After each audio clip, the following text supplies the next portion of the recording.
오늘 우리에게 주시는 하나님의 말씀은 잠언 31장 10절에서 31절까지입니다. 누가 현숙한 여인을 찾아 얻겠느냐? 그의 값은 진주보다 더하니라. 그런 자의 남편의 마음은 그를 믿나니 산업이 핍절하지 아니하겠으며 그런 자는 살아있는 동안에 그의 남편에게 선을 행하고 악을 행하지 아니하느니라. 그는 양털과 삼을 구하여 부지런히 손으로 일하며 상인의 배와 같아서 먼 데서 양식을 가져오며 밤이 새기 전에 일어나서 자기 집안 사람들에게 음식을 나누어 주며 여종들에게 일을 정하여 맡기며 밭을 살펴보고 사며 자기의 손으로 번 것을 가지고 포도원을 일구며 힘있게 허리를 묶으며 자기의 발을 강하게 하며 자기의 장사가 잘 되는 줄을 깨닫고 밤에 등불을 끄지 아니하며 손으로 손뭉치를 들고 손가락으로 가락을 잡으며 그는 공고한 자에게 손을 펴며 궁핍한 자를 위하여 손을 내밀며 자기 집 사람들은 다 홍색 옷을 입었으므로 눈이 와도 그는 자기 집 사람들을 위하여 염려하지 아니하며 그는 자기를 위하여 아름다운 이불을 지으며 세마포와 자색 옷을 입으며 그의 남편은 그 땅의 장로들과 함께 성문에 앉으며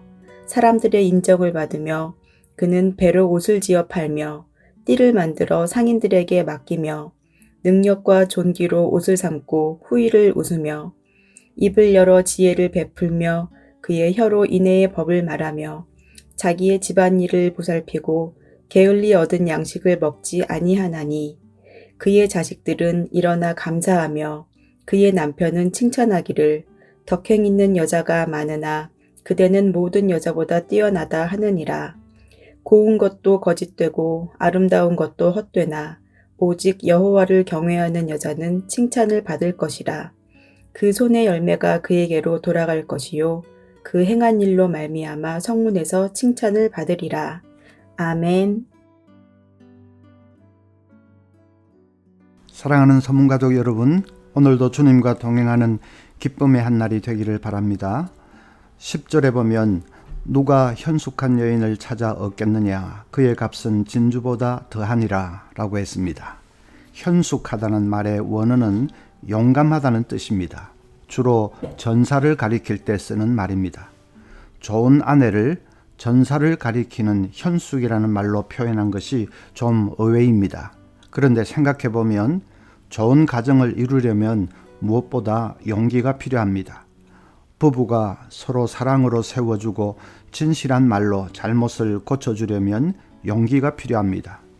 배우자의 상태를 직시하고 진실을 말해주려면 용기가 필요합니다. 부부간에 서로 용서를 구해야 할 때가 얼마나 많습니까? 용서를 구하는 데에도 용기가 있어야 합니다. 현숙한 여인이 진주보다 귀하다고 한 말이 맞습니다. 건강한 가정생활을 영위하려면 무엇보다 용기가 필요하기 때문입니다. 오늘 본문은 현숙한 여인이 되기 위해 여러 가지 자질을 말해줍니다. 먼저 건면해야 합니다. 13절부터 보면 그는 양털과 삼을 구하여 부지런히 손으로 일하며 상인의 배와 같아서 먼 데서 양식을 가져오며 밤이 새기 전에 일어나서 자기 집안 사람들에게 음식을 나누어 주며 여종들에게 일을 정하여 맡기며. 부부는 사랑으로 연합하는 사랑 공동체이지만은 또 함께 경제를 일구어가는 경제 공동체이기도 합니다.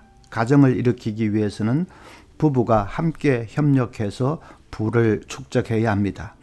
그래서 현숙한 여인이 특별히 귀한 것입니다. 용감하게 생활 전선에 뛰어들어 가정을 부양하는 일에 책임있게 일하는 것이 현숙한 여인입니다. 또 자신을 아름답게 가꾸어야 합니다. 22절에 그는 자기를 위하여 아름다운 이불을 지으며 세마포와 자색 옷을 입으며 라고 했습니다. 아내는 외모도 깔끔하게 가꾸어야 합니다. 어떤 사람은 집에서는 헐렁한 몸빼입고 설치다가 외출할 때는 찢고 바르고 꾸미고 야단입니다. 이해가 되지 않습니다. 도대체 누구에게 잘 보이려고 그러는 것입니까? 아내가 제일 잘 보여야 할 사람은 다름 아닌 남편입니다. 밖에 외출할 때는 적당히 꾸미고 집안에 있을 때 특별히 더 단장을 잘하는 것이 맞는 것이죠.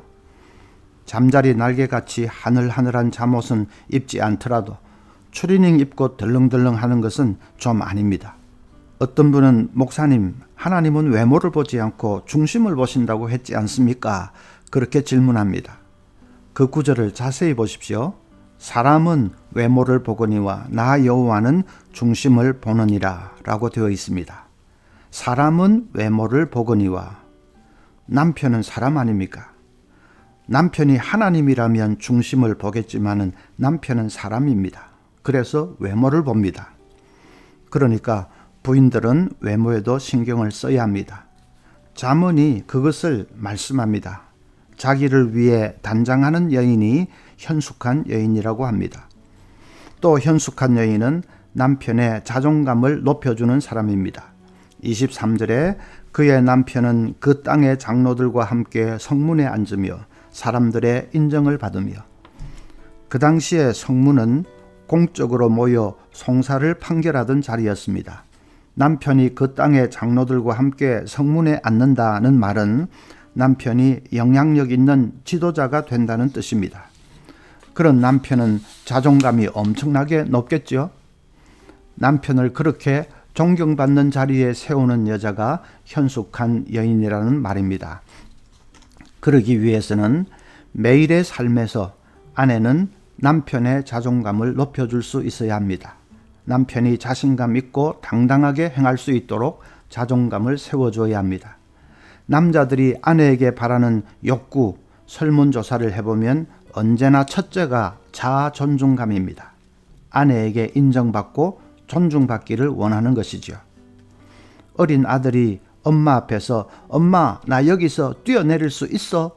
하고 계단에서 뛰어내립니다. 엄마가 야 너 용감하구나 잘 뛰네 한마디 해보십시오.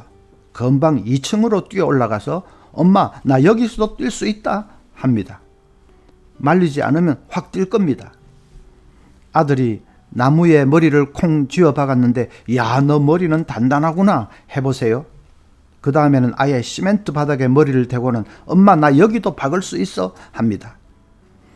그렇게 엄마에게 인정받기를 원하는 마음이 장성해서 결혼하면 고스란히 아내에게 옮겨가서 아내에게 인정받기를 원하게 됩니다. 남자의 본능이 그렇습니다. 그래서 아내는 남편의 자존심에 상처를 입히면 안 됩니다. 영린지화라는 말이 있습니다. 영린은 용의 목 근처에 길이가 한자쯤 되는 거꾸로 난 비늘을 가리킵니다. 전설에 나오는 용은 원래는 순한 동물입니다. 길을 잘 들이면 사람이 타고 다닐 수도 있습니다. 하지만 절대로 영린을 건드리면 안 됩니다. 영린을 건드리면 용은 격분해서 반드시 그 사람을 죽여버립니다. 부부간에도 영린을 건드리면 안 됩니다.